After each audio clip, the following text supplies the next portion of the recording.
తెలంగాణలో Congress cinema utter flop అయిందన్న కేటీఆర్ మాటలకు ప్రభుత్వ విప్ వేముల వీరేశం కౌంటర్ ఇచ్చారు.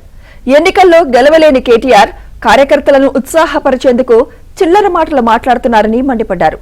సీఎం రేవంత్ రెడ్డిపైన అసత్యాలు అబద్దాలు మాట్లాడితే చూస్తూ ఊరుకోమని హెచ్చరించారు. ఇక ఈయనను భరించుడు ఇంకొక 2 ఏళ్ళు తప్పది. ఇక గింతే ఇక ఎవరన్నా కూలగొట్టి సిగ్గు లేకుండా చెప్పుకుంటాడు. నాకు అర్థం కాదు. ఐ డెమాలిష్డ్ లైక్ ఎనీథింగ్ అట. ఇరాను ఇజ్రాయిల్ లెక్క తయారైంది మా తెలంగాణ అని చెప్పుకుంటాడు సిగ్గులేనోడు.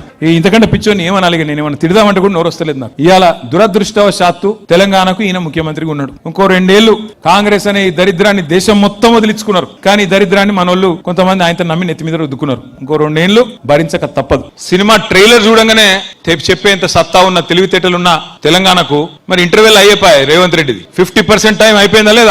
ఇంటర్వెల్ ఒడిచిపోయింది సినిమాకు. శుభం కార్డు ఒకటే పడేది ఉన్నది, ఎలగొట్టేది ఉన్నది, అంతే, ఏం లేదు. First half utter flop, first half disaster. 50% time అయిపోయింది, డిజాస్టర్.